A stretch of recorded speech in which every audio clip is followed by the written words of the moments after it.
Selamat malam semuanya. Assalamualaikum warahmatullahi wabarakatuh. Malam, Pak. Mbak. Sehat semuanya? Sehat, Pak. Sehat, Pak. Bapak gimana, Pak? Sehat, Pak? Alhamdulillah sehat. Ya. Syukur, Pak. Walaupun dikurung di rumah terus tetap sehat lah ya. Kita olahraga dikit kecil-kecilan ya. Iya Pak, olahraga kita. Makin subur, Pak. Iya. habis corona berat badan tambah minimal 10%. Saya harap saya gitu sih, Pak. Iya. Oke, kita mulai aja ya. Kita mulai pertemuan hari ini ya. Supaya cepat mulai, cepat selesai lah ya. Nggak terlalu malam. Oke, hari ini kita kelanjutan dari sesi sebelumnya. Kita akan sama-sama mendiskusikan atau kita belajar masalah temuan hasil audit. Ini kemarin sudah kita sepakati ada presentasi dari kawan-kawan dari kita lah ya. Kalau nggak salah kemarin Sandi sama Sandi dan Tommy, Pak. Tommy ya, oke. Sandi dan Tommy ya, oke. Jadi monggo silakan Mas Sandi atau Mas Tommy dulu bagi tugas dulu, siapa yang mau menjelaskan dulu, mau mempresentasikan dulu. Nanti setelah itu kita sama-sama kita diskusikan. Kalau masih ada yang nggak jelas, kita ditanya dari kalian maupun dari saya. Nanti kita sama-sama kalau ada yang kurang kita tambahkan, atau yang nggak benar kita luruskan gitu ya. Oke, waktunya saya persilakan. Silakan Mas Sandi dulu atau Mas Tommy dulu. Monggo silakan. Tommy dulu, Pak. Saya izin share screen ya, Pak. Ya, silakan.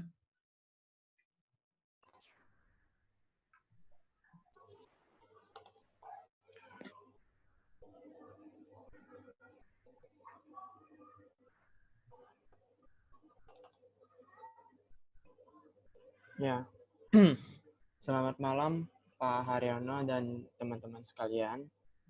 Malam. Selamat malam. Hari ini saya dengan Sandi ingin mempresentasikan tentang temuan audit. Nah, yang pertama, sifat temuan audit.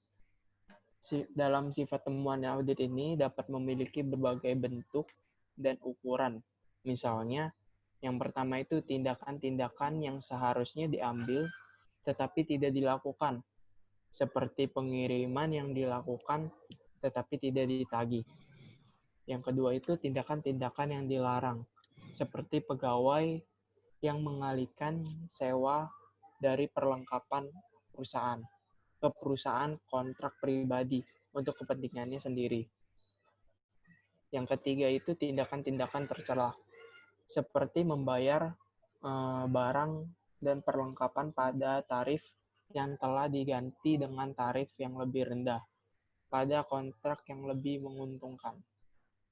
Yang keempat itu sistem yang tidak memuaskan, seperti diterimanya tindak lanjut dan serangan untuk klaim asuransi yang belum diterima, padahal klaim tersebut bervariasi dalam jumlah dan signifikasinya.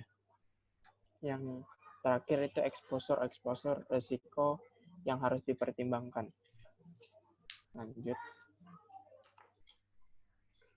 Saran-saran untuk perbaikan. Nah, menurut saya, saran-saran perbaikan dari seorang auditor pada temuan audit berfungsi untuk meningkatkan efisiensi dan efektivitas dari kegiatan-kegiatan di dalam perusahaan dan mencegah kecurangan terjadi, seperti fraud prevention. Temuan-temuan audit memang membutuhkan suatu tindakan perbaikan. Di sisi lain, sebuah saran untuk memperbaiki suatu kondisi yang tidak melanggar aturan atau kriteria yang telah diterapkan merupakan masalah lain. Pada kasus-kasus ini, manajer operasi memiliki hak untuk mengimplementasikan saran tersebut atau tidak. Lanjut. Temuan-temuan audit yang dapat dilaporkan. Temuan yang dapat dilaporkan harus ini persyaratan temuan yang dapat dilaporkan. Nah, yang pertama itu cukup signifikan agar layak dilaporkan ke manajemen. Yang kedua itu didokumentasikan dengan fakta, bukan opini dan dengan bukti yang memadai, kompeten, dan relevan. Yang ketiga itu secara objektif dibuat tanpa bias atau prasangka. Yang keempat, relevan dengan masalah-masalah yang ada. Yang kelima, cukup meyakinkan untuk memaksa dilakukannya tindakan untuk memperbaiki kondisi-kondisi yang mengandung kelemahan. Lanjutnya itu pendekatan untuk mengonstruksi temuan. Auditor internal harus memiliki naluri bisnis yang baik untuk mengembangkan temuan-temuan mereka. Karena mereka membuat dan melaporkan temuan-temuan audit. Audit internal harus mempertimbangkan beberapa faktor ini. Yang pertama itu meninjau keputusan manajemen bisa jadi tidak adil dan realistis. Mempertimbangkan keadaan-keadaan yang ada pada saat kelemahan terjadi. Yang kedua itu auditor harus bertanggung jawab untuk memberikan bukti. Yang ketiga itu auditor harus tertarik pada perbaikan kinerja. Yang keempat itu auditor harus meninjau temuan-temuan audit. Lanjut. Dalam menambah nilai, cara auditor menambah nilai adalah dengan meyakinkan bahwa temuan dan rekomendasi yang mereka berikan jelas berdampak positif bagi organisasi. Temuan audit yang wajar dapat menghasilkan perbaikan dalam jumlah dolar atau rupiah yang besar, atau meningkatkan jasa atau memperbaiki struktur dan proses organisasi. Dalam tingkat signifikasinya, temuan audit itu dibagi jadi 3. Yang pertama itu temuan-temuan tidak signifikan, yang kedua temuan-temuan kecil, dan temuan-temuan besar. Nah, tingkat signifikasinya itu adalah auditor internal harus memperhatikan tingkat signifikasi yang bisa atau telah disebabkan oleh suatu kondisi kelemahan sebelum mengkomunikasikannya dengan manajemen. Untuk kebanyakan tujuan, temuan-temuan audit bisa diklasifikasikan menjadi tidak signifikan, kecil, atau besar. Yang pertama, temuan-temuan tidak signifikan. Semacam kesalahan klerikal yang dialami sebuah organisasi tidak memerlukan tindakan formal. Tindakan-tindakan yang dapat dilakukan untuk menghadapi masalah dari temuan tidak signifikan itu, yang pertama itu mendiskusikan masalah tersebut dengan orang-orang yang bertanggung jawab. Yang kedua itu melihat apakah situasi tersebut telah diperbaiki. Yang ketiga itu mencatat hal tersebut dalam kertas kerja. Yang keempat itu tidak memasukkan penyimpangan kecil tersebut ke dalam laporan audit resmi. Temuan-temuan kecil. Temuan-temuan kecil itu perlu juga dilaporkan karena bukan semata-mata kesalahan manusiawi yang bersifat acak, tetapi temuan-temuan kecil itu kalau tidak dilaporkan itu maka akan berlanjut sehingga merugikan, dan walaupun tidak mengganggu tujuan organisasi, namun itu cukup signifikan untuk diperhatikan oleh manajemen. Temuan-temuan besarnya itu temuan yang akan menghalangi pencapaian tujuan utama suatu organisasi atau suatu unit dalam organisasi, seperti sistem kontrol yang lemah mengakibatkan kesalahan pembayaran.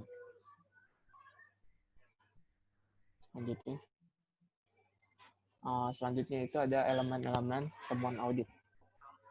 Dalam elemen-elemen ini ada 7. Yang pertama itu latar belakang.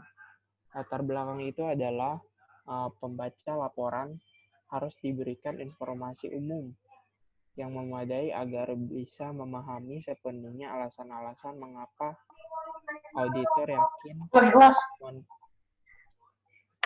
yakin temuan tersebut harus dilaporkan. Latar belakang juga bisa mengidentifikasikan orang-orang yang berperan, hubungan organisasi, dan bahkan tujuan dan sasaran yang menjadi perhatian. Yang kedua, kriteria. Dua elemen penting dalam konsep kriteria yaitu tujuan dan sasaran. Bisa mencakup standar-standar operasi yang mencerminkan apa yang diinginkan manajemen untuk dicapai oleh operasi yang diaudit dan kualitas pencapaian. Kondisi merupakan keadaan atau kejadian sebenarnya yang ditemukan auditor selama proses audit dilaksanakan dan diselesaikan. Penyebab merupakan alasan perbedaan antara harapan dengan kondisi aktual. Mengapa ada perbedaan? Dampak, resiko atau exposure yang dihadapi organisasi karena kondisi tidak sama dengan kriteria akibat perbedaan. Kesimpulannya harus ditunjang oleh fakta-fakta. Kesimpulan dapat dan seharusnya menyajikan tindakan potensial. Rekomendasi menggambarkan tindakan yang mungkin dipertimbangkan manajemen untuk memperbaiki kondisi-kondisi yang salah dan untuk memperkuat kelemahan dalam sistem kontrol. Kayak nasi goreng kayaknya deh. Pit, di mute, Pit. Oh, sorry. Tolong di mute dulu, Fit, ya. Sangat mengganggu ya, David. Apa?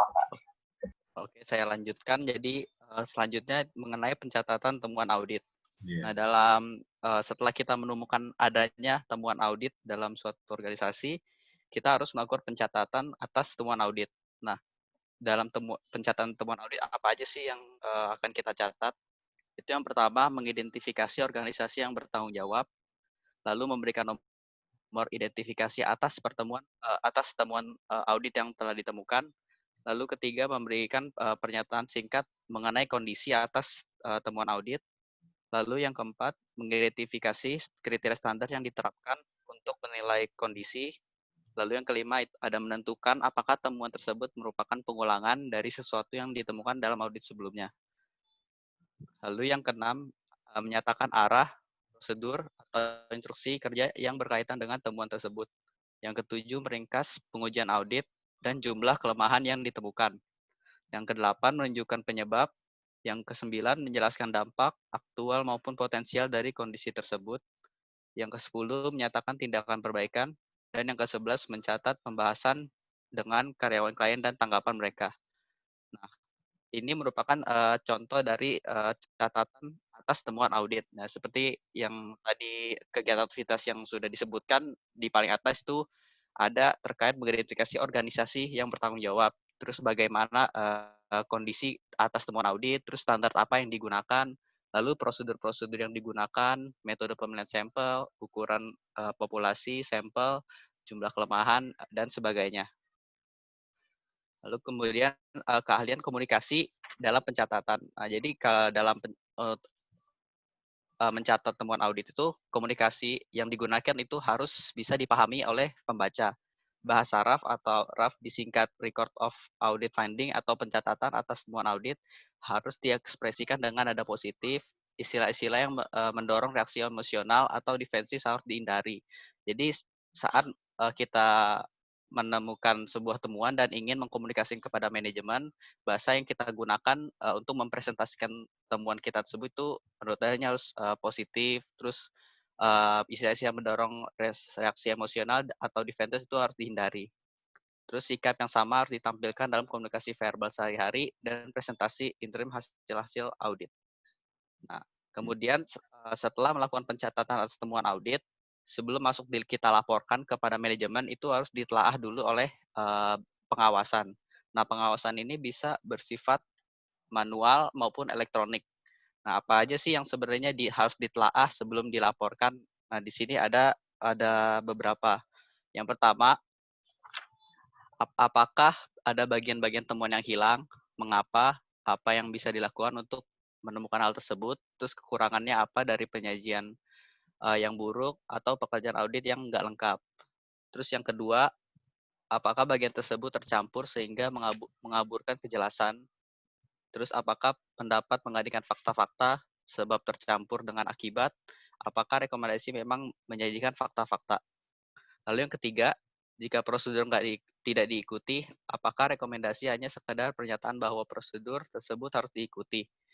Lalu yang keempat, apakah kriteria audit bisa diandalkan, jelas, meyakinkan, dan objektif? Lalu yang kelima, apakah informasi mengenai penyebab sudah lengkap atau hanya informasi yang tidak mendalam? Apakah penyebab merupakan kesimpulan yang logis? Lalu yang keenam, apakah dampak terlalu berlebihan? Apakah logis? Apakah dianggap terlalu kecil? Lalu yang kedelapan, apakah ada keadaan-keadaan yang bisa menyebabkan temuan tersebut tidak diterima dan dibatalkan? Bisakah kondisi tersebut dinetralisasi? Lalu yang kesembilan, apakah rekomendasi bermanfaat dan spesifik atau sekedar hanya menyatakan peningkatan kontrol? Apakah rekomendasi tersebut terlalu kaku, memaksakan tindakan-tindakan yang diusulkan auditor internal? Lalu yang terakhir, apakah metode penyajian sesuai dengan standar? Nah, hal-hal itu yang merupakan yang dilakukan oleh penelaah pengawas terhadap temuan audit sebelum dilaporkan kepada pihak manajemen. Nah, lalu setelah memasuki proses penelaah dan lolos, baru bisa melaporkan temuan auditnya. Nah, dalam laporan itu ada format tertentu. Nah, format ini menekankan pada kelemahan-kelemahan. Jadi, misalnya ada temuan audit, kenapa bisa terjadi temuan audit gitu? Apa sih yang membuat temuan itu bisa mengganggu tujuan dari organisasi? Bisa temuan-temuan kecil atau temuan-temuan besar. Kalau untuk temuan-temuan yang tidak signifikan itu tidak perlu dilaporkan karena tidak akan mengganggu proses dari kegiatan organisasi. Lalu setelah melaporkan atas temuan audit tersebut, jadi perlu ada tindak lanjut untuk mengatasi temuan audit tersebut. Nah, di sini ada beberapa faktor yang harus dipertimbangkan dalam menentukan proses tindak lanjut. Yang pertama, itu ada signifikan pengamatan atau observasi yang dilaporkan. Yang kedua, tingkat upaya dan biaya yang dibutuhkan untuk memperbaiki kondisi yang dilaporkan. Yang ketiga, risiko-risiko yang mungkin terjadi bila tindakan perbaikan gagal dilakukan. Yang keempat, kompleksitas tindakan perbaikan atau kesulitan dari tindakan perbaikan. Apakah temuan audit ini masih bisa diperbaikan, seberapa sulit temuan audit ini bisa diatasi. Lalu yang kelima, periode waktu yang terlibat. Berapa lama waktu yang dibutuhkan untuk mengatasi atas kelemahan atau temuan-temuan audit tersebut. Nah, lalu ada kecukupan tindakan perbaikan atau tindakan perbaikan yang seharusnya. Yang pertama itu ada responsif terhadap kelemahan yang dilaporkan. Jadi temuan-temuan audit yang dilaporkan itu kita harus benar-benar menyikapinya dengan baik. Lalu yang kedua, lengkap dalam memperbaiki semua aspek material dan kelemahan yang ada. Yang ketiga, berkelanjutan efektivitasnya.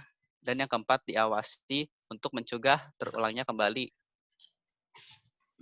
Lalu tindakan perbaikan tidak memadai sama sekali dan ditolak oleh auditor karena alasan-alasan berikut.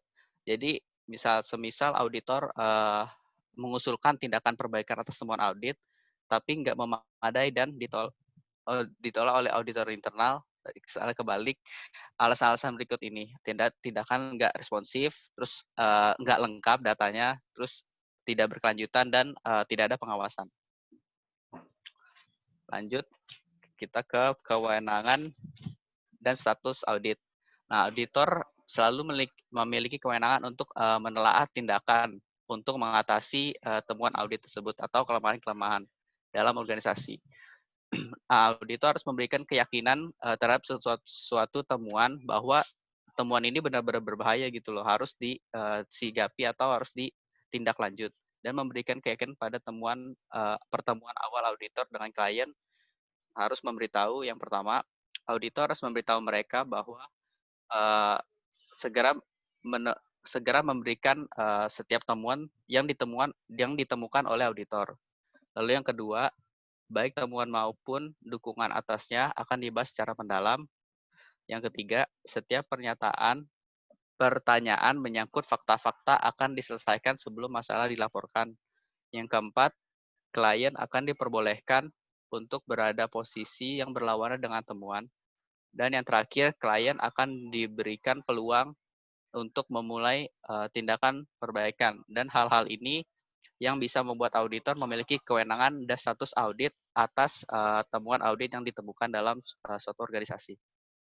Sekian dari presentasi saya dan Tommy. Terima kasih. Oke, terima kasih Mas Andi dan Mas Tommy presentasinya.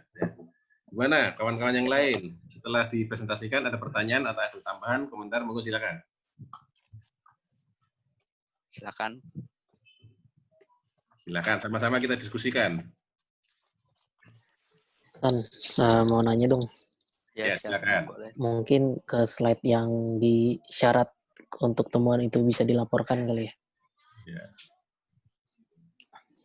Ya. Oh, ini ya penelaan. Bukan, Sebelum dilaporkan. bukan. Kan? Sebelum lagi tadi yang pas Tommy. Oh. Nggak salah. Tingkat signifikansi kali ya. Oh, bukan. Nah, ini. Ya, yang ini, Pak. Yang tadi. Ini ya. Nah, ini kan kayak syarat-syarat laporan, temuan audit yang dapat dilaporkan. Ya. Nah, ini tuh apakah suatu laporan harus memenuhi kelima kriteria ini atau hanya beberapa kriteria untuk dapat dilaporkannya? Oh. Seperti itu. Ya, silakan. Bagaimana? Ada yang mau menjawab? Mas Andi, Tommy Mas mau jawab Tommy, dulu. yang lainnya, silakan. Tommy mau jawab dulu nggak?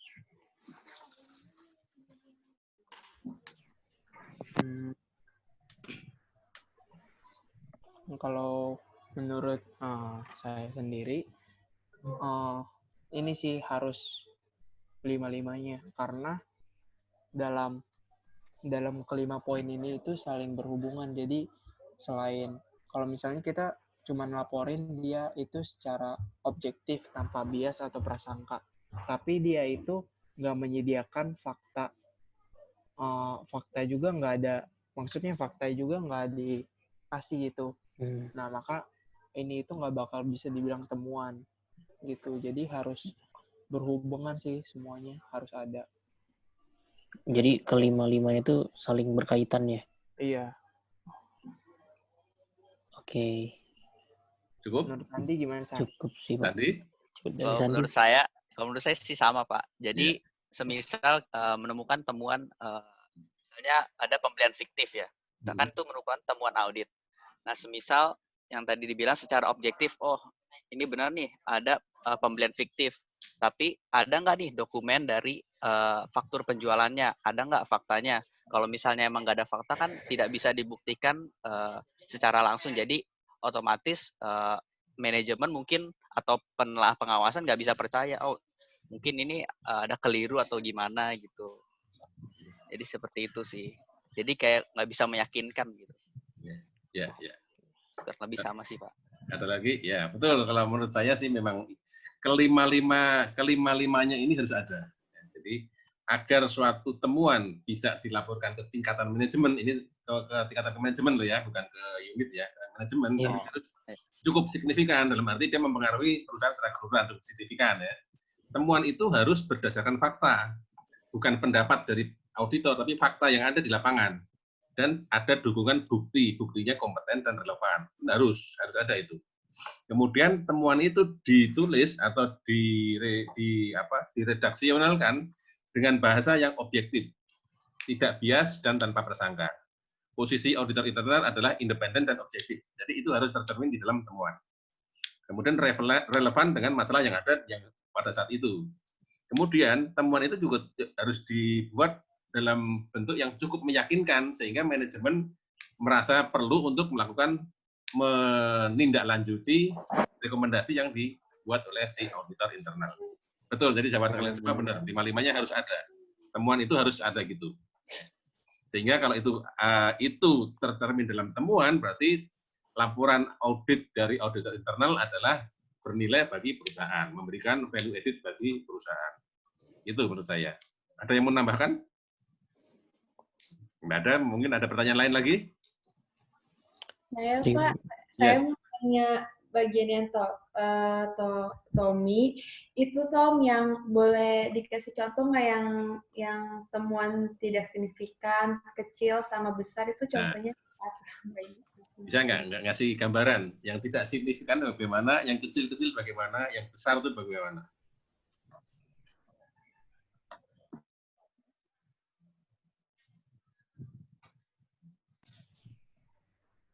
Kalau yang temuan-temuan besar itu seperti misalnya nih dalam suatu sistem kontrol, pembayaran. Jadi kayak ada pihak manajemen yang mengontrol sistem pembayarannya. Karena sistem kontrolnya itu lemah, mengakibatkan kesalahan pembayaran. Jadi kayak pencatatannya misalnya nggak dilakuin. Nah itu kan udah termasuk kesalahan yang cukup besar kan, mengakibatkan awalnya kita sebenarnya udah bayar nih ke pihak yang lain, tapi kita nggak melakukan pencatatannya, mengakibatkan kita bayar kedua kalinya, maksudnya udah bayar lagi, itu mengakibatkan kesalahan pembayaran. Seperti itu kalau temuan-temuan besar. Kalau untuk temuan-temuan kecil sama temuan-temuan tidak signifikan itu seperti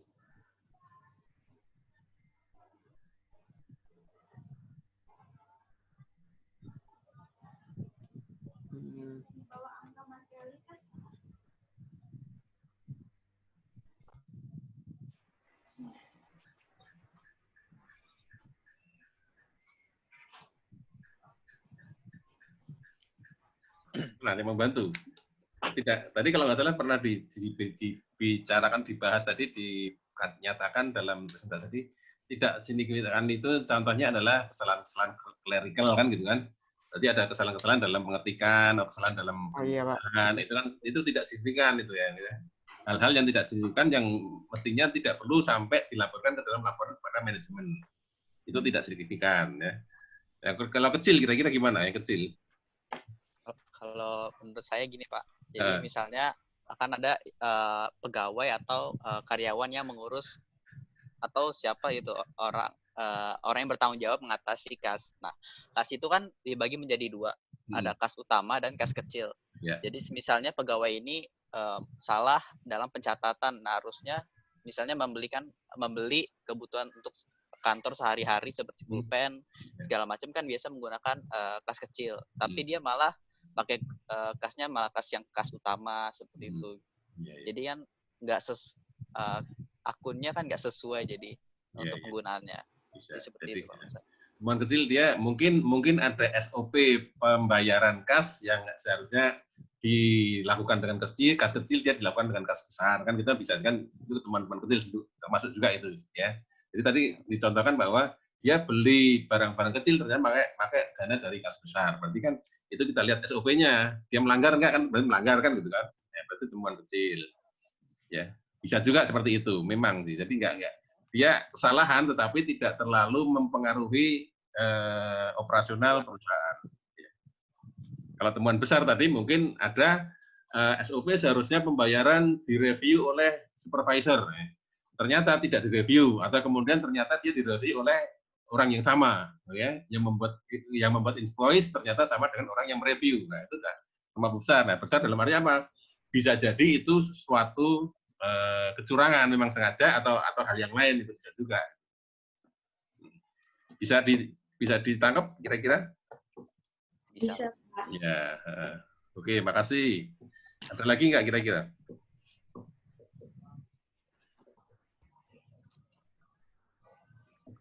Ada lagi, teman-teman? Ada lagi teman-teman?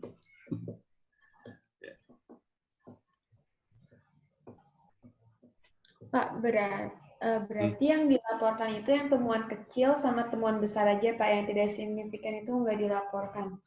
Dilaporkan dalam arti dilaporkan di dalam laporan audit formal kepada manajemen ya. Bukan berarti tidak dilaporkan kepada kepala unitnya. Misalkan begini, auditor internal ditugaskan untuk mengaudit di kantor cabang Bandung kan gitu ya. Kan ada temuan tidak signifikan, kecil dan besar. Yang masuk ke dalam temuan laporan hasil audit formal tertulis kepada manajemen adalah temuan besar atau mungkin dengan temuan kecil. Tetapi temuan signifikannya tidak masuk ke dalam laporan tertulis, tetapi tetap disampaikan kepada kepala unit di Bandungnya, gitu loh. Dalam arti dia sebagai penanggung jawab cabangnya, dia tahu bahwa dia diberitahu bahwa ada kesalahan-kesalahan kecil yang tidak signifikan, tetapi memang terjadi di situ, gitu. Itu arti tidak dilaporkan ya, bukan berarti kita nemu kemudian kita diemin, nggak seperti itu. Apapun temuan kita sampaikan, kita informasikan, tetapi tergantung kepada seberapa besar signifikansi dari temuan itu. Ada yang cukup kita laporkan kepada kepala unitnya, ada yang sampai kepada manajemen tingkat pusat. Bisa ditangkap ya? Bisa, Pak. Makasih, Pak. Ada lagi?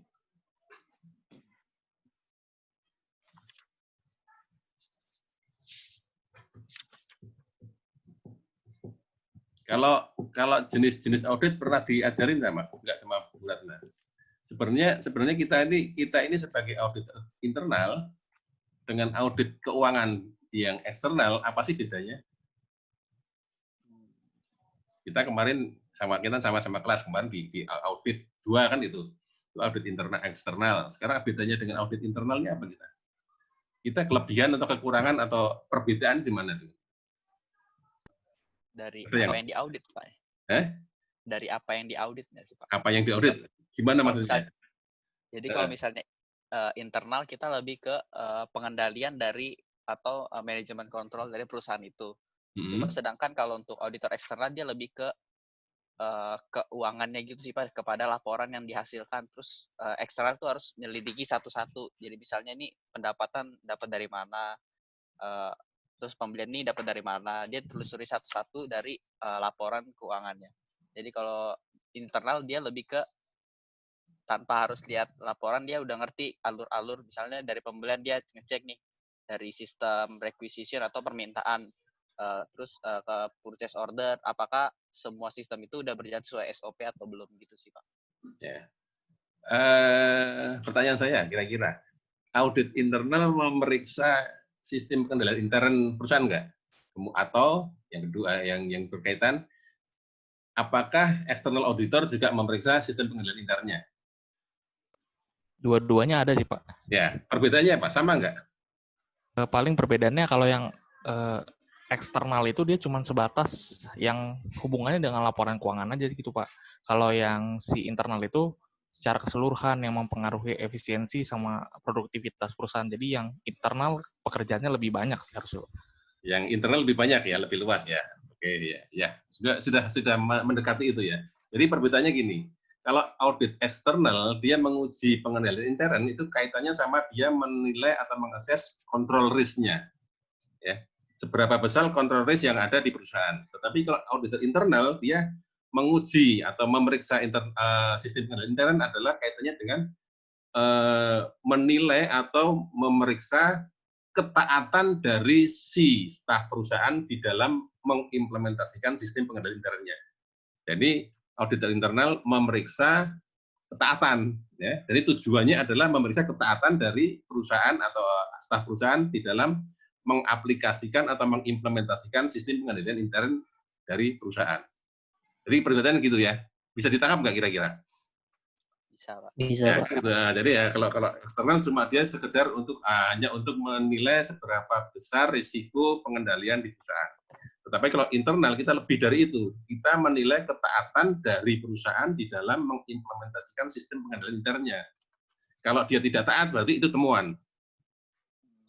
Kriterianya apa? Kriterianya sistem pengendalian intern, kriterianya SOP, kriterianya ketentuan perusahaan. Ya. Kondisinya apa? Kondisinya tidak taat, ya, ada ketidaktaatan. Jadi salah satu salah satu tujuan dari audit internal adalah menguji ketaatan perusahaan terhadap ketentuan, peraturan, atau standar operating procedure yang baru.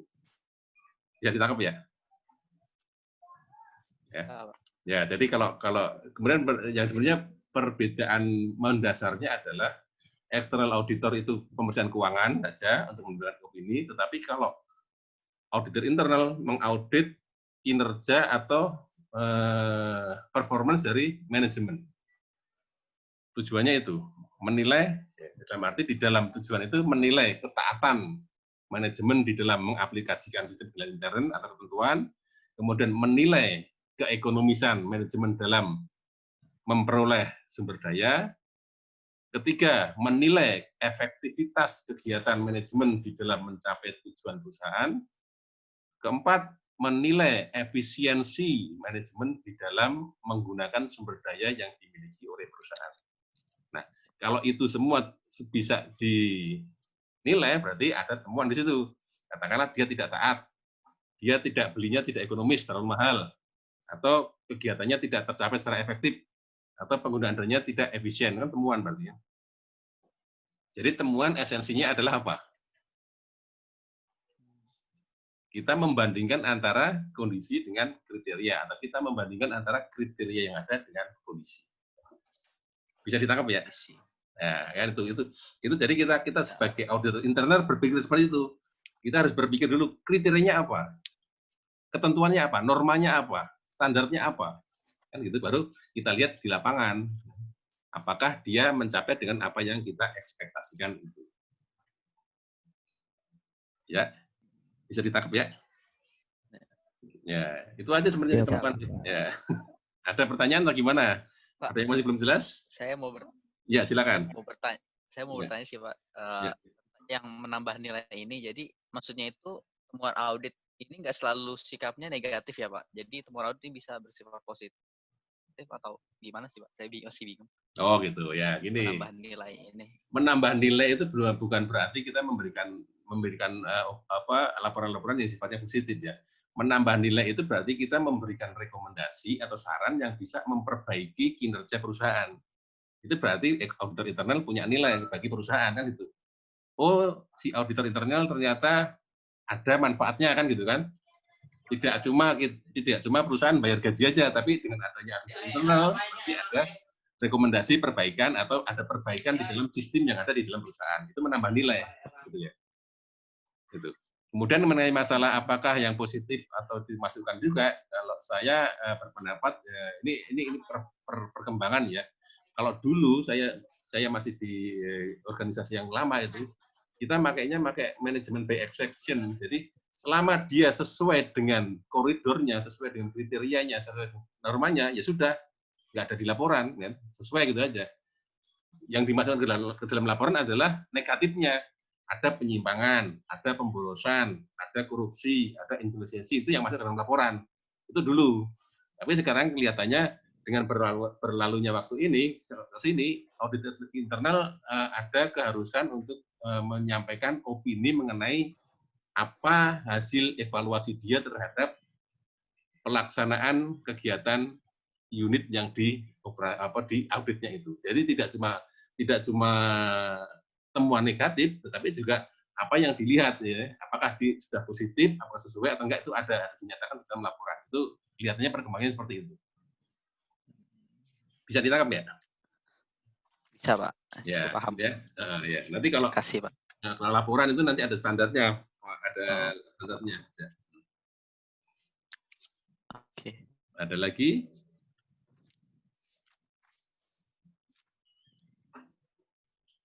Ya, kalau tadi ada RAF tadi ya. Kalau RAF tadi sebenarnya kalau perkembangannya RAF itu dulu harusnya cuma kertas kerja. Jadi masih di kertas kerja. Ya ini kan ya, contoh RAF tadi kan kertas kerja sebenarnya cuma dokumentasi dari si auditor mengenai apa yang ditemukannya. Tetapi perkembangannya sekarang auditor cari praktisnya saja, apa yang didokumentasi itu dikasihkan kepada si kliennya, kepada unit yang diperiksanya, sebenarnya kasih pendapat dan kasih tanggapan. Jadi coba di elemen-elemen ini, elemen-elemen teman audit coba Mas di slide-nya tadi Mas. temuan. Nah ini elemen-elemen ini ya sebenarnya kalau saya bilang ini masih ada 1 poin lagi atau satu atau 2 poin lagi nih. Jadi latar belakang, berarti latar belakang adalah latar belakang unit yang diaudit. Kriteria jelas, standarnya, normanya, ketentuannya, kondisi jelas apa yang ditemukan di lapangan. Penyebab adalah dari hasil analisa apa yang menyebabkan perbedaan antara kondisi dan kriteria itu penyebab. Dampak adalah akibatnya. Kesimpulannya bagaimana rekomendasi apa. Tapi sebenarnya ada satu lagi. Pembahasan temuan ya Pak? Ya? Pembahasan temuan. Ya, pembahasan temuan. Bisa pembahasan temuan. Berarti sebelum semua elemen ini masuk ke dalam laporan, ini harus dibahas dulu di dalam meeting dengan klien yang diaudit. Jadi ada bisa pembahasan temuan, bisa tanggapan dari auditi. Bagaimana dia menanggapi ini? Apakah dia sepakat atau dia tidak sepakat? Kalau tidak sepakat dia harus menunjukkan bukti-buktinya. Mungkin pada saat kita audit menemukan kondisi, ada beberapa yang kita terlewat atau beberapa hal yang tidak kita lihat sehingga dia menyampaikan bukti untuk menambahkan atau membantah atau memodifikasi kondisi gitu.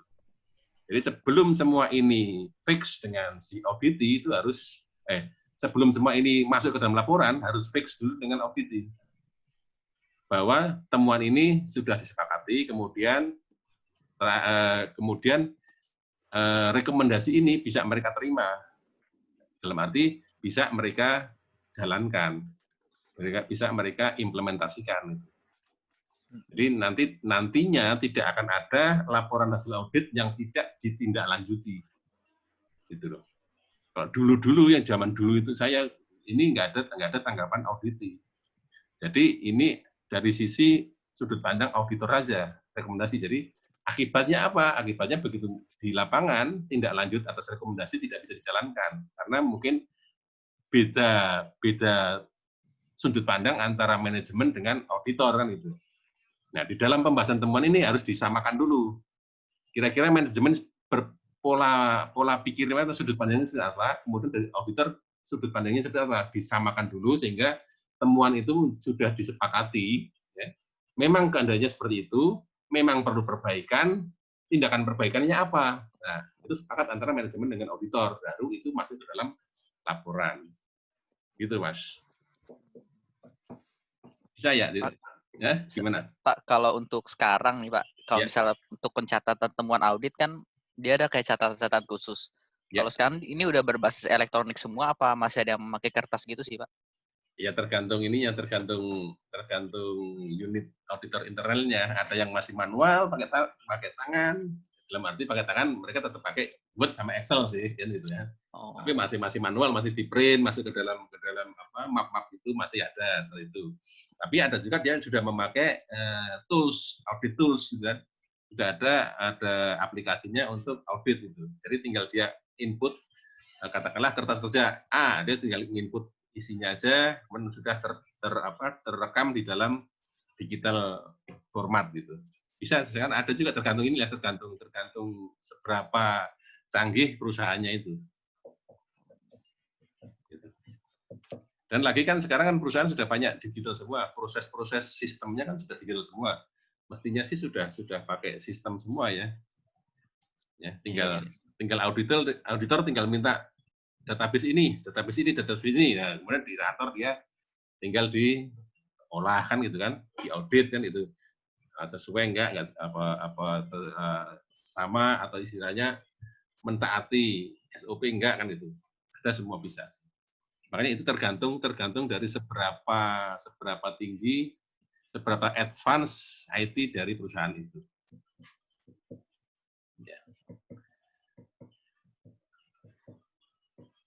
Ada pertanyaan? Ya. Walaupun pakai IT tetap aja elemennya elemen ini kan yang kita lakukan.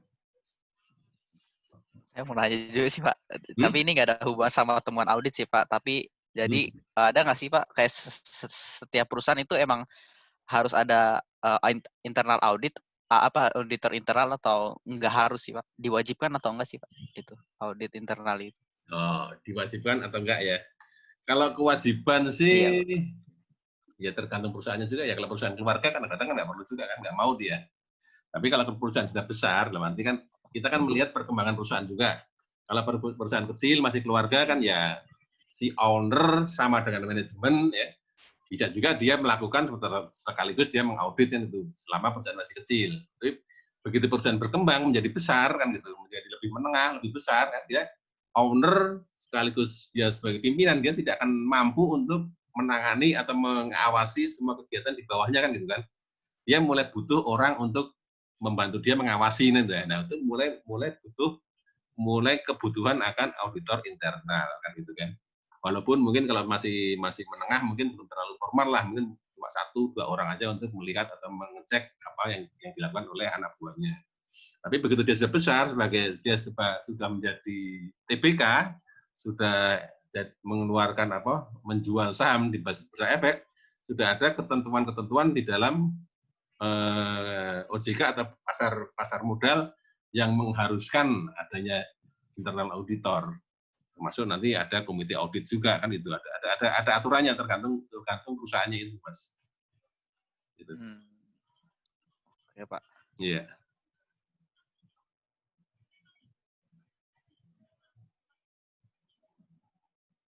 Ada lagi pertanyaan? Ada lagi dari teman-teman? Ya, kalau nggak ada pertanyaan berarti sudah paham semua ya. sudah canggih semua kan? Sudah belajar di lapangan ya, sudah kemarin diajarin Bu Ratna bagaimana pemeriksaan awalnya, kemudian bagaimana apa yang dilakukan, sekarang apa yang harus diformulasikan di dalam temuan audit.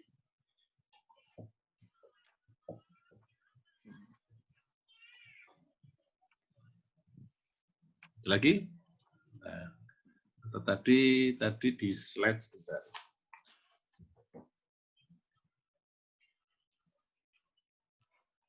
Oh Pak, saya nanya lagi deh Pak. Ya, boleh, silakan.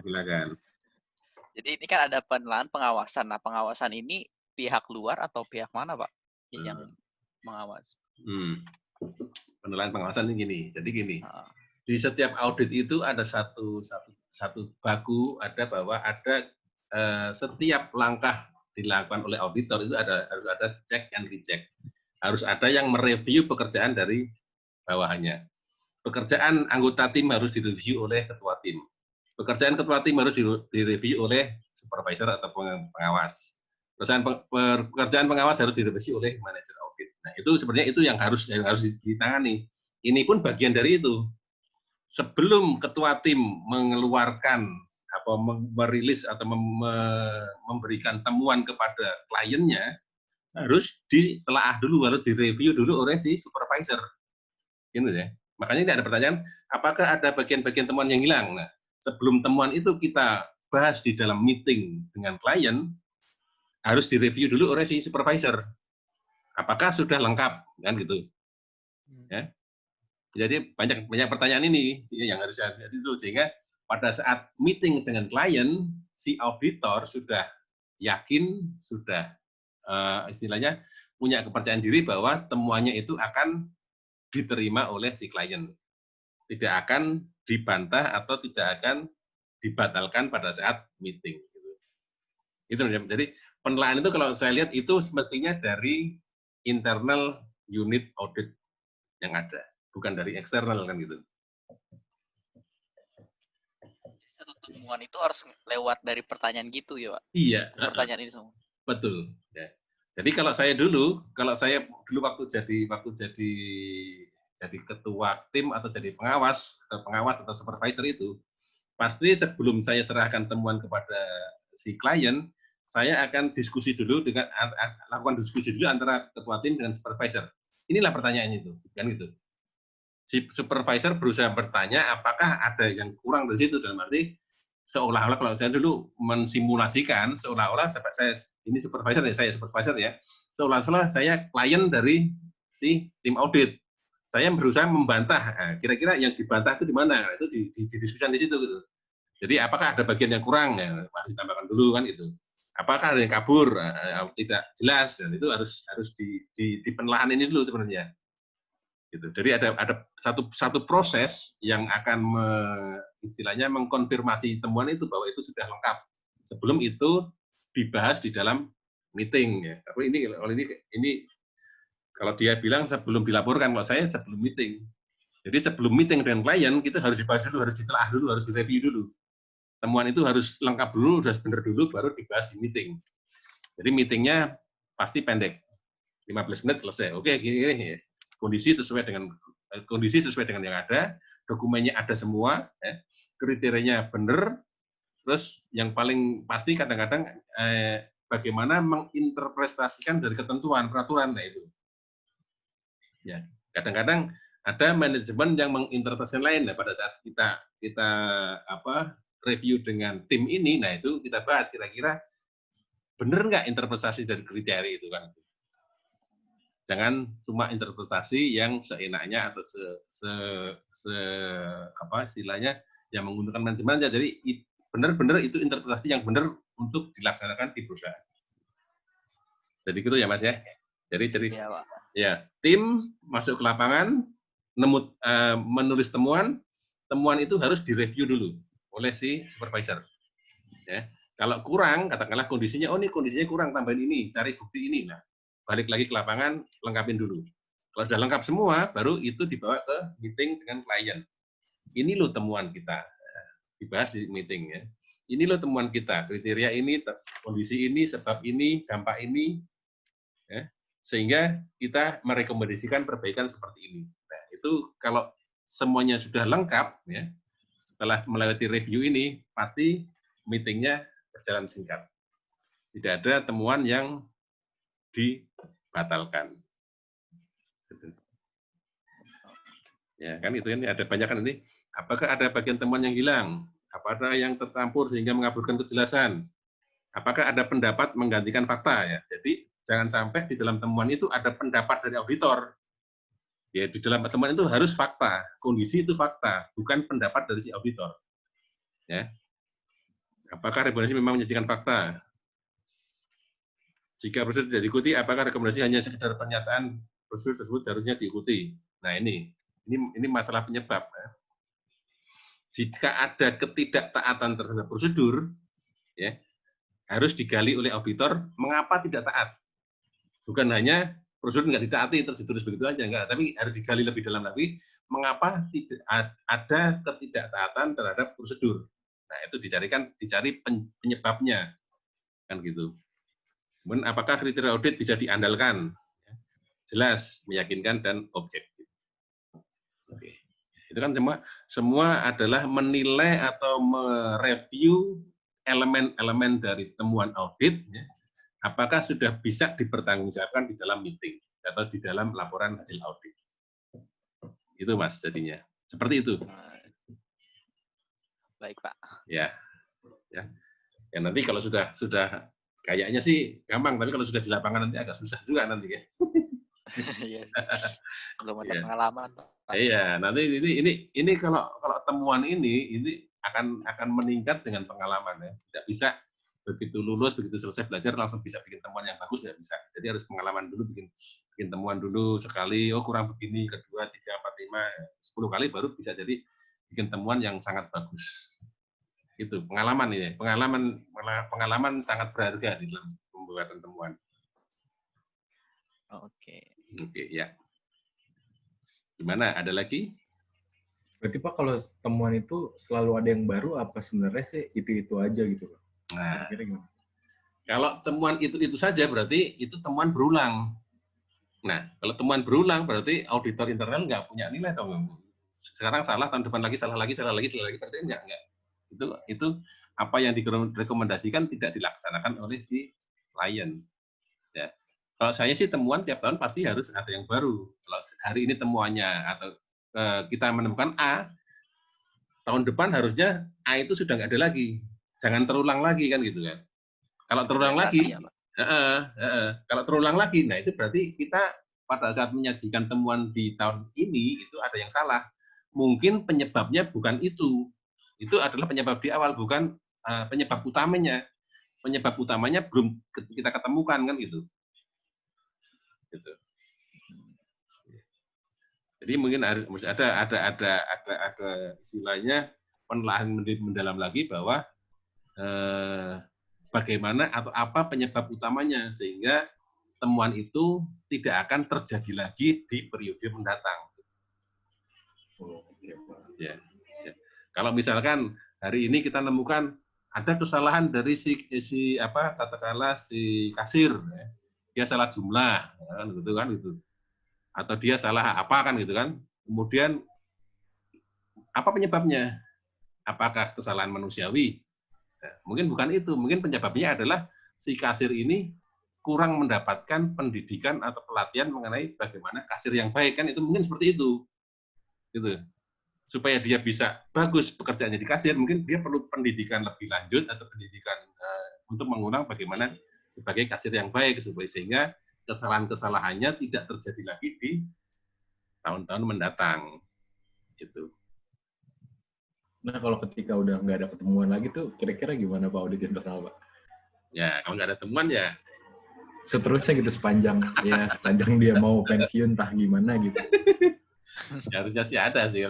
Kalau mau istilahnya kalau mau memperbaiki perusahaan pasti ada sih kan. Kalau auditor internal kan tidak terbatas pada ketaatan atau kewajaran laporan keuangan aja, atau ketaatan prosedur atau kebenaran laporan keuangan. Tapi bagaimana auditor internal itu mengevaluasi kegiatan perusahaan ya, supaya lebih efektif, lebih efisien, lebih ekonomis kan gitu. Itu kan berarti kan harus ada, tadi ada dibilang juga, auditor harus punya naluri bisnis yang baik ya.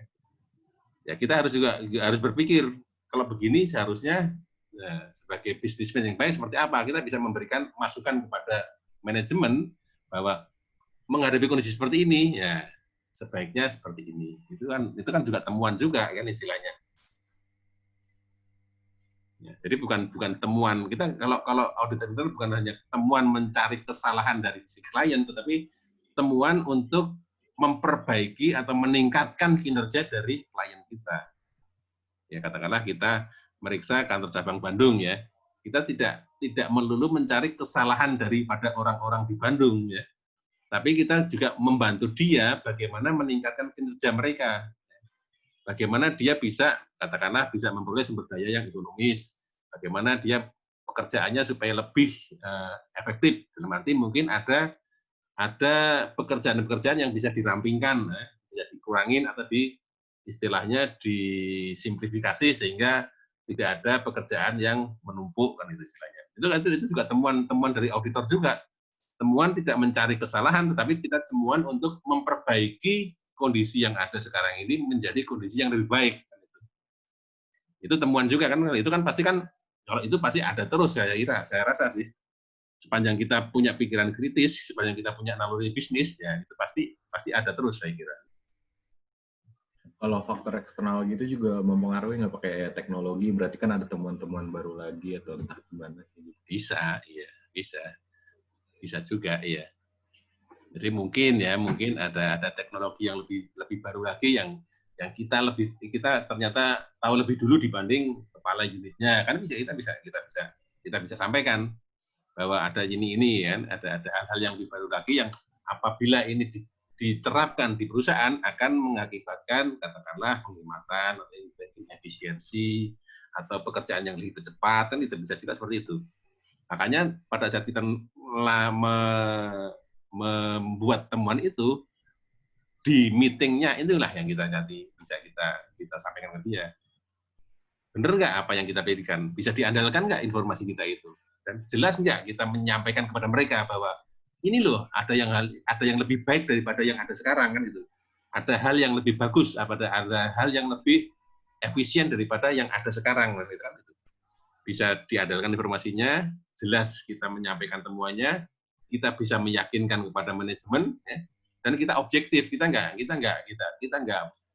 istilahnya tidak mengarah kepada tertentu, jangan sampai itu loh kita pakai ini, tetapi kita sudah mengarahkan ini loh belinya nanti mesinnya kepada atau komputernya kepada si A, si B, A, B, B, jangan seperti itu. Jadi kita objektif berpikir seperti istilahnya tidak ada istilahnya tidak memihak atau tidak berpihak pada salah satu pihak. Gitu. Jadi tujuan utamanya adalah kita ingin memberikan masukan atau kontribusi kepada perusahaan agar perusahaan memperbaiki kinerjanya, agar unit memperbaiki operasionalnya sehingga bisa lebih menguntungkan atau meningkatkan istilahnya keuntungan perusahaan. Itu berarti kita sebagai auditor internal punya nilai, punya value added kepada perusahaan. Itu loh. Bisa ya? Bisa ditangkap ya? Bisa, Pak. Iya. Kayaknya ideal sekali ya. Iya, Pak. Kayaknya ideal sekali ya.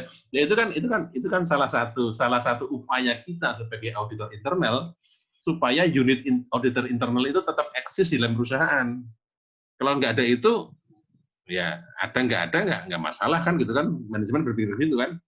Nggak ada audit internal nggak memberikan kontribusi kepada perusahaan ya. Mau ada mau nggak ada bedanya kan gitu kan. Ya, jangan sampai seperti itu.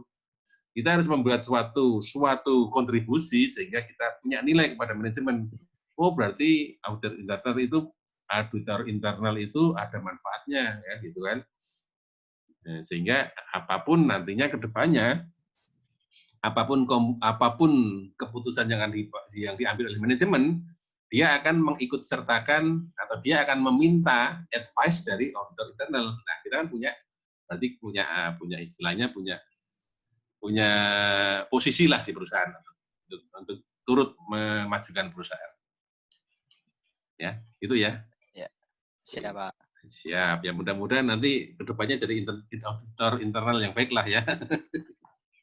Amin. Ya, amin ya. Ya, kalau kemarin mudah-mudahan jadi external auditor yang baik, sekarang kalau di sini sekarang bagaimana mudah-mudahan jadi auditor internal yang baik kan gitu. Oke, ada lagi pertanyaan? Pak, saya mau nanya, Pak. Ya. Bisa nggak, Pak, kita jadi auditor internal dan eksternal sekaligus? Auditor internal dan eksternal sekaligus. Waktu lu banyak banget itu. Maksudnya bagaimana? Maksudnya harus lirik. Nah, jadi misalnya kita jadi auditor internal di satu perusahaan nih, Pak. Cuman ya, kita jadi auditor eksternal juga, tapi nggak ngaudit perusahaan kita sendiri gitu, Pak. Partner gitu ya. Ya, jadi kalau freelance ya istilahnya ya. Freelance sih sebenarnya tidak ada, Iya, Pak, tidak ada larangan. Ya. Katakanlah saya sebagai auditor internal di PTA, kan gitu. Internal PTA, manajer atau apalah gitu sudah cukup tinggi ya. Manajer atau supervisor lah. Saya malam hari saya kerja di Kap AB kan gitu kan. Selama saya tidak meriksa pekerjaan saya masih bisa independen. Itu masih boleh. Ya. Tapi kalau meriksa berarti nggak boleh ada independensi yang terganggu di sini, ada benturan kepentingan, ada konflik of interest gitu. Ya. Cuma di akuntan publik ya sebagai AP atau rekan akuntan publik dia ada ketentuan di dalam undang-undang dia tidak boleh merangkap jabatan. Kalau nggak salah saya lupa ya. Akuntan publik tidak boleh merangkap jabatan sebagai direktur, komisaris, manajer akuntansi kan gitu, kalau nggak salah itu. Ada aturannya. Tapi kalau sebagai karyawan auditor biasa nggak ada masalah. Aturannya nggak istilahnya aturannya tidak melarang. Ya. Jadi kalau misalkan Mas Andi yang tanya siapa tadi? Mas Andi ya. Mas Andi katakanlah Mas Andi sebagai auditor di Ricky, Pak. Oh, Ricky ya. Ya, Ricky sebagai auditor di PT apa kan gitu, PT AB kan gitu. Ya karena di PT AB sebagai katakanlah auditor internal situ, kemudian sebagai part time juga di KAP yang lain kan gitu. Ada KAP XYZ kan gitu ya. Ya selama Mas Ricky tidak ditugaskan mengaudit PT-nya ini, saya kira nggak masalah. Nggak ada larangannya. Silakan aja. Mantap, Pak. Sudah terjawab. Mantap. Cuman tanggungannya berat. Ya, iya, pekerjaannya lebih berat. Ya. Iya, beban tugasnya, Pak. Beban tugasnya berat, ya. Sangat berat. Ya, apalagi kalau akhir tahun, awal tahun itu di eksternal kan full kerjaannya. Gitu. Di auditor internal ya, kalau auditor internal masih bisa, selama unitnya masih bisa membagi pekerjaan secara rata di 1 tahun ya, masalah sih. Nggak terlalu berat sih. Tapi biasanya juga begini, auditor internal dia bisa juga agak berat gini. Jadi sebelum external auditor masuk, ya, biasanya ada auditor internal yang masuk duluan. Istilahnya berbenah dulu kan itu. Ya. Ada seperti itu. Ada di perusahaan saya juga gitu juga. Jadi sebelum CAP-nya masuk bulan Oktober atau bulan November, ya, bulan September auditor internal masuk dulu, benahin dulu semua dokumen keuangan, kan? Supaya begitu auditor ke eksternal masuk sudah beres semua, sudah rapi semua, ya. Gitu. Rapi dalam arti baik loh ya, jangan rapi dalam arti nggak baik ya. Iya, Pak.